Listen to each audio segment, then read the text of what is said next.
नमस्ते। आज हम इस वीडियो में सीएपीएफ एग्जाम के बारे में पूरे डिटेल्स जानेंगे। सीएपीएफ एग्जाम जो कि यूपीएससी कंडक्ट करती है, एक बहुत अच्छा ऑप्शन है। अगर आपको क्लास 1 ऑफिसर बनना है तो सेंटर में आप डायरेक्टली सेंट्रल गवर्नमेंट में जा सकते हैं क्लास 1 ऑफिसर बन के, और यूपीएससी की एग्जाम है। तो चलिए सीएपीएफ के सिलेबस से शुरू करते हैं। सबसे पहले आपको ये बता दूं कि ये जो सीएपीएफ की एग्जाम है इसको कंडक्ट करती है खुद UPSC, union public service commission, और ये है CAPF, that is central arm police force करके है। अब इसमें आपको ये बता दूं कि इसमें इसके थ्रू जो भी एग्जाम्स, जो भी पोस्ट निकलती है वो पोस्ट रहती है पैरामिलिट्री फोर्सेस की। पैरामिलिट्री फोर्सेस में अगर आपको जाना है तो इसमें सबसे पहले पोस्ट का नाम है असिस्टेंट कमांडेंट्स। असिस्टेंट कमांडेंट जिनको एसी कहा जाता है। एसी एक क्लास 1 पोस्ट है, बहुत अच्छी पोस्ट है। अगर आपको इजीली क्लास 1 ऑफिसर बनना है तो आप असिस्टेंट कमांडेंट, जो कि ग्रुप ए की पोस्ट है, क्लास 1 ऑफिसर की पोस्ट।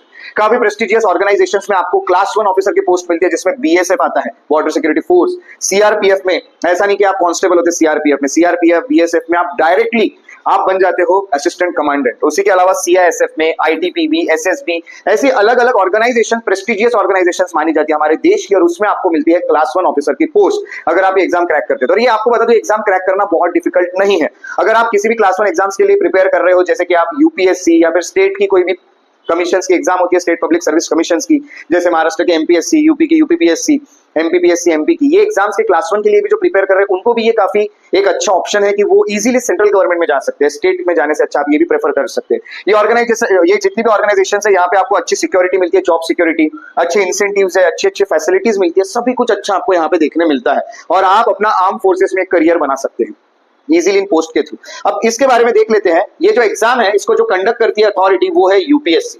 ये एग्जाम एनुअली होती है। ये एग्जाम हर साल इसके फॉर्म निकलते हैं, हर साल, like UPSC, CSE, UPSC civil service exam के जैसे फॉर्म निकलते हैं वैसे इसके एनुअली फॉर्म निकलते हैं। एग्जाम लेवल नेशनल लेवल के एग्जाम है। आप एप्लीकेशन ऑनलाइन दे सकते हो। आपकी एग्जाम जो होती है, मोड ऑफ एग्जाम वैसे अगर देखा गया तो ऑफलाइन ही है, उनका विचार चल रहा है कि कभी उसको ऑनलाइन करें, बट ऑफलाइन यूपीएससी की तरह ही ये भी ऑफलाइन ली जाती है। और एग्जाम के राउंड्स 3 होते हैं। एग्जाम 3 स्टेजेस में कंडक्ट की जाती है। एक होती है रिटर्न, एक होती है आपके पर्सनालिटी, यानी एक जिसको हम फिटनेस बोलते हैं ना, वो आपका वो रहेगा फिजिकल। तो एक रहेगा रिटर्न, एक रहेगा फिजिकल, और एक रहेगा इंटरव्यू। ये सभी के बारे में हम आइडिया लेंगे एंड तक। इसी के साथ साथ एग्जाम्स की डेट जो होती है, अभी तो फिलहाल जो आई थी वो 4 अक्टूबर का आई थी 2024 को, तो अगस्त को आई थी, सॉरी। तो ये अगस्त के आसपास ही आपको एग्जाम देखने मिलेंगे। आपको पता है यूपीएससी अपने कैलेंडर में फिक्स करके रखता है। जैसा यूपीएससी का फिक्स है कि यूपीएससी सिविल सर्विस एग्जामिनेशन जो लेगा वो बराबर वो मई या जून में लेगा। एक तो मई के एंड में लेगा या फिर जून के स्टार्टिंग में लेगा। ये एग्जाम्स वो अगस्त के स्टार्टिंग में लेते हैं लगभग। ये आपको एक अगस्त में आते हुए ये डेट हर साल ये एग्जाम आती है। उसी के अलावा इंटरव्यू कब रहेगा क्यों नहीं, वो अपडेट करते रहते हैं आगे। और एक्सपेक्टेड कैंडिडेट्स जो फॉर्म भरते हैं वो बता दूं कि 2 लाख के आसपास होते हैं। यूपीएससी में तो 15-15 लाख लोग कैंडिडेट्स फॉर्म भरते हैं। तो ये होते हैं। सीट्स कितनी होती है? तो अराउंड 300 तो होती है।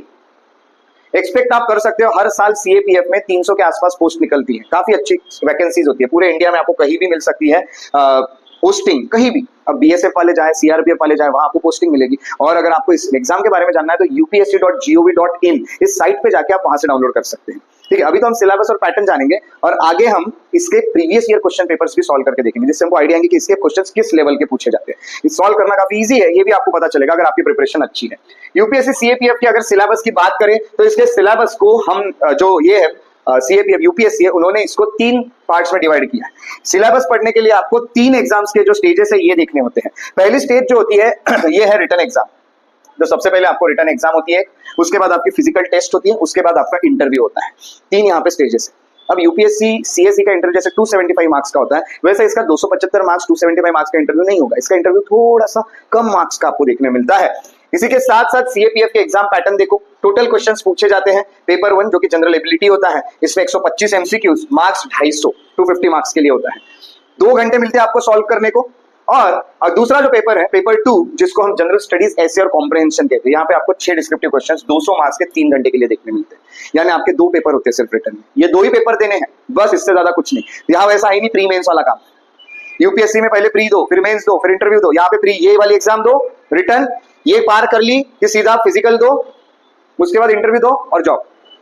सीधा 2 ही पेपर लिखने के लिए 2 ही पेपर आते हैं सीएपीएफ में।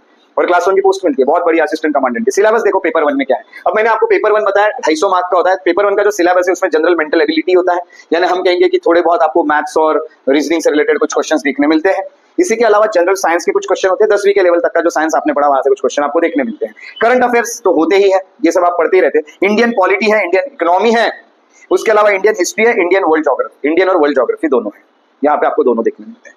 यही सिलेबस यूपीएससी सीएससी का, यही सिलेबस आपको ज्यादातर आपके स्टेट के एग्जाम्स का देखने मिलता है। स्टेट के एग्जाम्स में आप ज्योग्राफी, हिस्ट्री, इकोनॉमी, ये नेशनल करंट अफेयर्स, उसके अलावा साइंस और आपका मेंटल एबिलिटी या रीजनिंग, मैथ्स ये करते रहते हैं। तो ये सब जो सिलेबस है, यही सिलेबस आपको देखने मिलता है सीएपीएफ में। इसलिए बोला मैंने कि आप जब प्रिपरेशन करते हो तो ये देखिए कि आप जिस एग्जाम की प्रिपरेशन कर रहे हो वो तो ठीक है, आप एक एम बनाइए अपना, बट उसके अलावा आपकी प्रिपरेशन और कौन कौन से एग्जाम में काम आ सकती है ये भी आपको देखना जरूरी है। देखो सबका अलग अलग एम है। जो लोग घर से बहुत ज्यादा हम कहेंगे कि फाइनेंशियली स्ट्रांग है, वो लोग सोचते होंगे कि नहीं मैं सिर्फ आईएएस ही बनूंगा, उसके अलावा मैं कुछ नहीं बनूंगा, मैं आईपीएस बनूंगा, उसके अलावा कुछ नहीं बनूंगा। बट जिसको थोड़ा घर में फाइनेंशियली सपोर्ट बनना है खुद को, उस व्यक्ति को, उसको तो कोई भी गवर्नमेंट जॉब मिला तो ठीक है, क्लास 1 कोई भी क्लास 1 मिला तो वो तो ये सोचेगा नहीं आईएएस नहीं, आईपीएस मिला तो भी चलता, आईएएस मिला तो भी चलता, असिस्टेंट कमांडेंट मिला तो भी चलता, डिप्टी कलेक्टर बना या फिर तहसीलदार बना तो भी चलता, बस क्लास 1 बनना है। तो ये अच्छा ऑप्शन हम लोगों के लिए खुल जाता है जो फाइनेंशियली इतने तगड़े नहीं है, बट अपने घर को उनको सपोर्ट करना आगे जाके, तो ये भी एक अच्छा रास्ता आपका बन सकता है। उसी के साथ साथ सीएपीएफ के सिलेबस जो पेपर 2 है उसका क्या है, मैंने बताया पेपर 1 में आपको एमसीक्यूज आते हैं, पेपर 1 में आपको कुछ नहीं करना है, सिर्फ एमसीक्यू का सॉल्व करना है। पेपर 2 में आपको डिस्क्रिप्टिव है, लिखना पड़ता है। अब लिखने वाले पेपर में क्या पूछते हैं ये देखो, इसमें पेपर 2 में आता है आपको ऐसे ऐसे ऐसे जो रहेगा वो आपका सिलेबस रहेगा अलग अलग, modern history, specific focus on freedom struggle as well, ऐसा कोई भी आपको क्वेश्चन देते हैं लिखने को। अब वो कैसा रहता है उसका पैटर्न, वो क्वेश्चन कैसे रहते हैं देखने के लिए हम प्रीवियस ईयर क्वेश्चन पेपर जब पढ़ेंगे तो आपको आइडिया आ जाएगा। सिर्फ देख के रखो, ज्योग्राफी, पॉलिटी, इकोनॉमी, हिस्ट्री, वही पेपर जो सिलेबस उधर था अपना प्री के एमसीक्यू के लिए, वो यहाँ पे भी आपका बनता है डिस्क्रिप्टिव के लिए। कॉम्प्रहेंशन रहता है सिलेबस में, आपको प्रिसाइज राइटिंग रहेगा या फिर आपके जो भी ग्रामर है, बेसिक ग्रामर, लैंग्वेज टेस्टिंग रहती है, आपको लैंग्वेज थोड़ी बहुत आती है कि नहीं, इंग्लिश आती है क्या, या फिर कोई भी पेपर आप हिंदी इंग्लिश कोई इसमें दे सकते हैं क्योंकि यूपीएससी का है। बस आपकी लैंग्वेज की टेस्टिंग रहती है कि वो लैंग्वेज आपको आती है कि नहीं। और रीडिंग कॉम्प्रहेंशन में पैसेज होता है, पैसेज में से आंसर्स ढूंढ के लिखने होते हैं, वो वाला यहाँ पैटर्न होता है, पैसेज आंसर ढूंढो लिखो, that is very good thing. ये आपको 2 चीजें देखने मिलती है। ये हो गया आपका यूपीएससी सीएपीएफ यूपीएससी का सिलेबस, यूपीएससी सीएपीएफ का ये दोनों पेपर्स का। यहाँ एक याद रखिएगा कि यहाँ पे इंग्लिश है, ग्रामर वमर थोड़ा सा बहुत बेसिक लेवल का, और दूसरा ऐसे ये है। यहाँ पे अगर आप, यहाँ पैसेज भी है, ऐसे है, ग्रामर है, ऐसी सब चीजें, और यहाँ आप आओगे तो यहाँ पे आपके जनरल स्टडीज वाले पेपर, और जो आप सीसैट यूपीएससी में पढ़ोगे या फिर एमपीएससी में पढ़ोगे मैथ्स रीजनिंग वाले, वो यहाँ पे आते हैं। ये होने के बाद आप सिलेबस के बाद यहाँ पे अभी सिलेबस अभी हम देखते हैं असिस्टेंट कमांडेंट सीएपीएफ का पीईटी, जो सेकंड वाला मैंने बोला था। ये आपकी पर्सनल, ये आपकी फिजिकल है ना। तो ये जो फिजिकल टेस्ट है इसके बारे में देखते हैं क्या है। फिजिकल टेस्ट में सिर्फ आपको 800 मीटर की रेस 16 सेकंड में पार करना है, 100 मीटर 16 सेकंड में 100 मीटर भागना पड़ता है, ये लड़कों के लिए। लड़कियों को 18 सेकंड मिलते हैं 100 मीटर भागने के लिए। कुछ नहीं, सुबह जाओ बढ़िया रनिंग करो। मैंने बताया सबसे अच्छी फिजिकल आपके वर्कआउट है रनिंग। क्यों? क्योंकि ये लोग आपको कुछ नहीं करने बोलते, ये लोग आपको यही बोलते हैं। गवर्नमेंट जॉब में है क्या? गवर्नमेंट जॉब में रनिंग ही रहती है ज्यादातर, इसलिए रनिंग जरूरी है ना। मैं ये भी बताया आप लोगों को कि रनिंग वॉकिंग रेगुलरली करो, भले ही आप दूसरा कुछ कर रहे हो वो करो, स्विमिंग कर रहे हो स्विमिंग, ये आपको स्विमिंग करने नहीं लगाएंगे है ना। आप कोई पानी वाला कुछ काम नहीं करोगे यहाँ पे, आपको ये लोग क्योंकि काम भागने का पड़ता है ना आर्म फोर्सेस वालों को, कुछ हुआ तो भागते आना चाहिए। 100 मीटर आप 16 सेकंड में भागते दिखाना चाहिए, सीखो। होता है 3-4 महीने लगेंगे, आपकी बॉडी भी अच्छी रह जाएगी। लड़कियों को 18 सेकंड की घड़ी लगाना 100 मीटर भागने का। 800 मीटर की रेस होती है 3 मिनट 45 सेकंड में पार करनी पड़ती है, और लड़कियों को 4 मिनट 45 सेकंड में पार करनी पड़ती है। देखो फिजिकल टेस्ट आपके हाथ में है, किसी के हाथ में नहीं है। आप अगर ये समय 3 मिनट 45 सेकंड लिखे ना यहाँ लड़कों के लिए, और लड़कियों के लिए 1 मिनट ज्यादा मिल रहा है लड़कियों को, तो लड़कियों ने कोशिश करनी है कि उन्होंने 800 मीटर फिर भी 4.5 मिनट के आसपास वो पार करने की आदत डाल ले, तो ये फिजिकल आप आराम से निकल सकते हैं 800 मीटर। अगर आपको रोज भागने की आदत है इतना, इसमें आप भाग सकते हैं। बहुत सारे ग्राउंड है, यूनिवर्सिटी के ग्राउंड है, बहुत अलग अलग ग्राउंड है जहाँ भागने आपको मिलता है। और आपको क्या है, आप सुबह उठ के रास्तों में भागो, शूज अच्छे रखो, नहीं तो आपका ये खराब हो सकता है ना। शूज का ये अच्छा होना चाहिए आपका। और मेन बात क्या है कि सुबह उठ के रोड पे भाग, आजकल तो कितना मीटर डिस्टेंस है रोड का वो तो आप पहले जीपीएस से गिन सकते हैं। फिर वो रोड को पकड़ के वहां से भागना शुरू करो, सुबह उठता पकड़ के कहीं भी भागो, बस आदत डालो। और एक लॉन्ग जंप रहती है 3.5 मीटर, ये लॉन्ग जंप में 3 चांस मिलते हैं। 3.5 मीटर निकलना पड़ता है एक बार में कूद के, 3.5 मीटर का डिस्टेंस पार करना है ये रहता है। और शॉर्ट पुट रहता है, शॉर्ट पुट गोला फेंक ऐसा रहता है, तो फेंकना पड़ता है 4.5 मीटर। लड़कियों को जरूरत नहीं है, लड़कों को फेंकना है, सिर्फ लड़कों को ये गोले फेंकने पड़ते हैं वहां बड़े बड़े बारूद के उधर जाओगे ना बीएसएफ में सीएपीएफ में तो आदत हो ना बड़े बड़े फेंक, तो यही है। तो ये रहता है 7.26 किलो का, इतने दूर जाना चाहिए आपका, तो इतना आपको लगता है। ये आप निकल गए और पहला वाला निकल गए तो फिर थोड़ा आसान है, आ जाते हैं इंटरव्यू में। इंटरव्यू जो है इसको पर्सनालिटी टेस्ट कहते हैं। कैंडिडेट जो सीएपीएफ के एग्जाम दे रहे हैं उनकी पर्सनालिटी टेस्ट यानी इंटरव्यू होता है 150 मार्क्स का।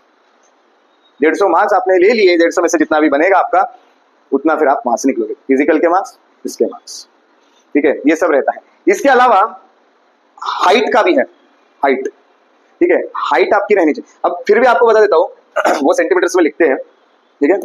मैं आपको हाइट का बताता हूँ। कभी भी आपको कोई भी कुछ करना है इसमें तो आपको कहाँ जाना चाहिए बताता हूँ, कभी भी एलिजिबिलिटी, ये तो ठीक है मैंने बनाया हुआ पीडीएफ है, बट अगर ओरिजिनल फॉर्म में आपको ये चीजें होना तो आपको विजिट करनी चाहिए यूपीएससी की साइट, है ना। अभी मैंने आपको साइट का नाम बताया जो upsc.gov.in है, वो साइट आपको विजिट करनी है। वो साइट से आप सीएपीएफ का सिलेबस डाउनलोड कर सकते हैं, या फिर आप सीधा गूगल में जाइए, गूगल में आप लिखिए सीएपीएफ नोटिफिकेशन, आपको नोटिफिकेशन डाउनलोड करना पड़ता है। सीएपीएफ नोटिफिकेशन डालते बराबर ये पीडीएफ मिलता है, upsc.gov.in वाले साइट पे जाके पीडीएफ को डाउनलोड करना, ठीक है। पीडीएफ को डाउनलोड करना है आपको, और जब ये पीडीएफ आता है तो ये पीडीएफ में आपको बाकी पूरी इन्फॉर्मेशन देखने मिल जाती है, ठीक है। सो ये जो हमने देखा है ये यूपीएससी का पीडीएफ डाउनलोड किया, और ये 2024 के एग्जाम का पीडीएफ है, सीएपीएफ के एग्जाम का नोटिफिकेशन उसकी ऐड। यहाँ पे अप्लाई कैसे करना है ये लिखा होता है, upsconline.nic.in पे जाना है, आपका एक यहाँ पे सब चीजें लिखी है, बाकी कि आपके प्रोफाइल या एप्लीकेशन फॉर्म को मॉडिफाई करना है तो आप कर सकते हैं कि नहीं, या क्या क्या है उसकी प्रोसीजर। अभी जो मैंने बताया उसको हमने थोड़ा अरेंज किया था, ये लोग डायरेक्टली लिखते हैं क्या क्या रहेगा, mobile phone, other articles ban, ये सब बैन रहता है। उसके अलावा इंस्ट्रक्शन अपलोडिंग फोटोग्राफ कैसे अपलोड करना है, online question paper representation portal, ये सब है। Candidates are required to apply online only, no other mode is allowed for submission of application. यानी एप्लीकेशन आप कैसे सबमिट नहीं कर सकते, ऑफलाइन में सबमिट नहीं कर सकते, ये सिर्फ ऑनलाइन में ही होता है। यहाँ पे लिखा है वैकेंसी 506 निकली थी इस बार, बहुत वैकेंसी थी, भयंकर वैकेंसी 506, एक्सपेक्टेड तो 300 रहती है। बीएसएफ की 186 थी, सीआरपीएफ 120, सीआईएसएफ की 100, आईटीपीबी की 58 और एसएसबी की 42, इतनी सारी वैकेंसी, 506 वैकेंसी निकली थी। और आपको बता दूं कि यहाँ पे फिर एक्स सर्विसमैन को थोड़ा रिजर्वेशन वगैरह रहता है। बाकी एग्जाम्स कहाँ होती है ये सब जगह लिखी है। अब आपकी जो भी जगह है वो आपको यहाँ पे ढूंढना पड़ेगा, यहाँ होती है कि नहीं। जैसे कि अभी मैं जहाँ से ये लेक्चर ले रहा हूँ वो नागपुर है, यहाँ पे नागपुर लिखा हुआ है 32 नंबर पे, नागपुर में भी सेंटर आपको देखने मिलता है। ये सब जगह पे इनके सेंटर्स है। यहाँ पोर्ट ब्लेयर लिखा है, अब इसका नाम चेंज करना पड़ेगा और यहाँ पे आएगा श्री विजयपुरम। तो ये भी करंट अफेयर याद रखिएगा कि पोर्ट ब्लेयर का नाम चेंज हो चुका है। ये प्रयागराज, इलाहाबाद, हर जगह आपको सेंटर्स देखने मिलते हैं। आप देख रहे हैं कि बहुत बड़े बड़े शहरों में इसके सेंटर्स है। यहाँ पे लिखा है applicant should note that there will be ceiling on the number of candidates allotted to each centre. हर सेंटर में नंबर ऑफ कैंडिडेट्स अलॉट जितने किए हैं वो फिक्स रहेगा नंबर, उससे ज्यादा नहीं रहेंगे। सिर्फ चेन्नई, दिसपुर, कोलकाता और नागपुर, ये 4 सेंटर्स ऐसे जहां कैंडिडेट्स को इजीली सेंटर मिल जाएगा। बाकी आपको जितने जल्दी भरोगे उतना आपके मन का सेंटर मिलेगा। उसी के अलावा यहाँ पे बाकी सब चीजें लिखी है, एलिजिबिलिटी कंडीशन लिखी है, आप इंडियन होने चाहिए, ये सब यहाँ मेल फीमेल दोनों भी एलिजिबल होते हैं। उसके अलावा एज लिमिट्स यहाँ पे मैंने बताया कम से कम 20 साल के ऊपर आप होने चाहिए और 25 के ऊपर नहीं होने चाहिए, ये यहाँ पे लिखा है। अपर एज लिमिट रिलैक्सेबल है, एसटीज के लिए अगर देखा तो 5 साल का रिलैक्सेशन है, एससीज और एसटीज के लिए, यानी ये 25 ईयर्स है, 25 plus 5 years is equal to 30 साल तक एससी और एसटी कैंडिडेट्स एग्जाम दे सकते हैं। जो लोग ओबीसी में आते हैं, अदर बैकवर्ड क्लासेस में, उनको यहाँ पे 3 साल का रिलैक्सेशन मिलता है, उनके लिए एज लिमिट यहाँ पे बन जाती है 28 ईयर्स। और अप टू सेंट्रल जो गवर्नमेंट के सर्वेंट्स है उनको भी 5 साल का रिलैक्सेशन यहाँ मिलता है। तो एससी एसटी कैंडिडेट्स के लिए 25 प्लस 5 ये एज लिमिट है। तो नॉर्मली आप 25 साल तक की सीएपीएफ की एग्जाम दे सकते हो। अगर आप एससी एसटी कैंडिडेट हो तो आप 30 साल तक की एग्जाम दे सकते हो। अगर आप ओबीसी कैंडिडेट हो तो आप 28 साल तक की एग्जाम दे सकते हो, और आपकी एग्जाम देने की शुरुआत 20 साल से हो सकती है। तो ये आपका प्रिपरेशन रहेगा। और इसी के साथ साथ आपको ये भी बता दूं कि और भी यहाँ पे चीजें जो मैंने बताई वो सब यहाँ पे लिखा है, जो अभी तक मैंने बताया पूरे आपको यहाँ पे पैटर्न और ये सब भी आपको देखने मिलेगा। फीस की बात करें तो कैंडिडेट्स, लड़कियों को फी नहीं लगती है, लड़कियों से यूपीएससी कभी फी नहीं लेती है। यूपीएससी ना सीएससी के लिए आपको फी लेती है, ना ही सीएपीएफ के लिए लेती है। कैंडिडेट्स फीमेल, एससी, एसटी, ये 3 लोगों को छोड़ के फीस सिर्फ 200 रुपए है। 200 रुपए आज के डेट में बहुत नॉर्मल चीज है, और लड़कियों को वैसे भी फी नहीं लगती है, तो लड़कियां ये एग्जाम आराम से विदाउट एनी पेमेंट दे सकती हैं। उसी के साथ साथ यहाँ पे बाकी चीजें लिखी हुई है। All female candidates and candidates belonging to schedule caste के, उनको अप्लाई कैसे करना है ये यहाँ पे इंस्ट्रक्शन दिए हैं इस फॉर्म में। उसी के अलावा आप यहाँ पे नीचे देखते हो तो यहाँ पे देखिए कुछ चीजें यहाँ लिखी है कि जैसे अब हमको ये देखना है कि इसमें हाइट और ये सब कैसे लगती है, ठीक है। तो वो वही तक हम जाते जाते जो हमें दिख रहा है वो सब देखते हैं। Service allocation, medical standard, test पे डिपेंड करता है आप किस सर्विस में फिट हो रहे हो, उस तरह से वो उस पर डिपेंड करते हैं। क्योंकि देखो कुछ लोग होते हैं जो फिजिकली बहुत ज्यादा फिट है, फिर उनको वैसे सर्विस में डालना होता है, तो उस तरह से वो सोचते हैं कहाँ डालना है क्या नहीं। और यहाँ पे आपको जो सिलेक्शन प्रोसीजर है वो लिखी है। देखिए रिटर्न एग्जामिनेशन 12 से 2 बजे 10 से 12 बजे तक होती है। पहला पेपर जो मैंने बताया, paper 1 general ability intelligence 250 marks का आपका पहला होता है ये, और दूसरा जो होता है ये वाला, ये 2 से 5 होता है, 3 घंटे का, भले ही 200 मार्क्स का, बट उसमें आंसर राइटिंग करनी होती है। तो ये आपको देखिए, आप फिजिकल स्टैंडर्ड्स देख लो। यहाँ पे फिजिकल स्टैंडर्ड्स में ये जो मैंने बताया ये सब यहाँ पे दिए हुए हैं, ठीक है। तो ये जैसे 3 मिनट 45 सेकंड, 4 मिनट 45 सेकंड, ये सब मैंने वहाँ पे अरेंज करके रखा था, बस वो इसमें डायरेक्टली लिखा होता है, ठीक है। 3 चांसेस मिलते हैं आपको, जो ये रहेगा लॉन्ग जंप रहेगा उसमें, तो इस तरह से ये सब रहेगा।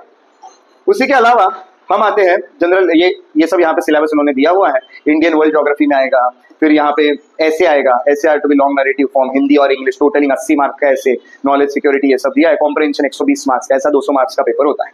अपेंडिक्स यहाँ पे देखते हैं, appendix 2 instruction for filling online application कैसे भरना है वो, appendix 3 for objective type test किस तरह से होती है, मोबाइल फोन अलाउड नहीं है, ये सब यहाँ पे लिखा होता है। और आखिरी चीज जो हम आते हैं वो तो ठीक है, एग्जामिनेशन हॉल कैसे में आपको कैसे क्या फिलअप करना है ये सब आपको पता ही है, OMR शीट्स और ये सब किस तरह से रहते हैं। अब आपको ये देखना है कि हाइट की अगर बात करें तो physical standards and medical standards जो कैंडिडेट के लिए यहाँ पे फिक्स किए गए सेंट्रल आर्म पुलिस फोर्स, अब भाई फिजिकल वाला काम ज्यादा है, पुलिस फोर्स है तो उसमें वो सब चीजें थोड़ी सी देखी जाती है। लड़कों को 165 सेंटीमीटर हाइट लगती है, लड़कियों को 157 सेंटीमीटर हाइट लगती है। 157 सेंटीमीटर को अगर हम फीट में, लड़कियों की हाइट को अगर हम फीट में कन्वर्ट करते हैं तो फिर भी वो 5 फीट 1 इंच 1.5 इतना, यानी 15 इंच, यानी 1.5, ऐसा नहीं बोलूंगा 2 इंच, 5 2 से थोड़ी कम और 5 1 से थोड़ी ज्यादा हाइट लगती है। 5 फुट 1 इंच और 5 फुट 2 इंच के बीच में आपकी हाइट होनी चाहिए, है ना। फिर भी अगर हम इंच में देखें, इसको करें फीट में तो 5 इतनी आसपास, इतनी फीट, 5.15 फीट हाइट, इतनी हाइट लगती है। लड़कों को अपना काम खुद करना है, ये तो मैंने सिर्फ लड़कियों की हाइट कन्वर्ट करके दी, बाकी ये लड़कों को अपना काम 165 सेंटीमीटर की हाइट को खुद कन्वर्ट करना है। लड़कों की चेस्ट जो है वो फिर भी 81 सेंटीमीटर रहनी चाहिए और 5 सेंटीमीटर का एक्सपांशन होना चाहिए लड़कों के चेस्ट में। तो एक्सपांड करना पड़ता है नॉर्मल चेस्ट, पहले गिनेंगे, उसके बाद एक्सपांड करने बोलेंगे, आप जितने एक्सपांड कर सकते हैं फिर गिनेंगे, फिर आपकी 81 + 5 86 सेंटीमीटर चेस्ट आनी चाहिए। उसी के अलावा आपका वेट कम से कम 50 किलो तो होना ही चाहिए, नहीं तो वो टेररिस्ट आपको ऐसे उठा के लेके जाएंगे और फेंक देंगे। तो 50 से ज्यादा, और लड़कियों का 46 केजीज वेट आराम से होना चाहिए। ज्यादा से ज्यादा कितना होना चाहिए ये नहीं, बाकी यहाँ पे आई विजन यहाँ पे दिया हुआ है कैसा रहेगा क्या नहीं, थोड़े बहुत यहाँ पे चश्मे चल रहे हैं, यहाँ पे उन्होंने लिखा भी है कि कितना लेंथ, एक्सियल लेंथ और ये सब ठीक है, वो सब कोई प्रॉब्लम नहीं है। क्रोनिक डिजीजेस और ये सब should not have any chronic skin disease, leprosy नहीं होनी चाहिए, ये सब यहाँ लिखा होता है। Teeth must be sufficient number of sound teeth, क्योंकि कुछ भी आपको चबाना पड़ सकता है, आप पुलिस फोर्स में जा रहे हो, पैरामिलिट्री फोर्सेस में जा रहे हो, आपको एक हाथ बॉम्ब तोड़ के भी फेंकना पड़ सकता है, तो थोड़े दांत, कभी कभी दुश्मन को काटना भी पड़ सकता है ना, तो कुछ हथियार नहीं रहता, दांत हथियार है। Nose should not have DNS, entropic, rhinitis. अब आप बोल रहे हैं ये सब नोज वोज भी क्यों अच्छे रहने चाहिए, नोज की कोई प्रॉब्लम है, आप स्मेलिंग अच्छी नहीं है, ये वो वैसा प्रॉब्लम नहीं, क्योंकि नहीं रहना चाहिए, क्योंकि आप आर्म फोर्सेस, पैरामिलिट्री फोर्सेस में, तो नोज स्मेलिंग भी अच्छी रहती है, उसके भी कोई बीमारी नहीं होनी चाहिए जिससे आपको स्मेलिंग पावर ठीक नहीं है। कान अगर देखा गया तो आप डीफनेस नहीं होना चाहिए, सुनाई भी आना चाहिए, है ना।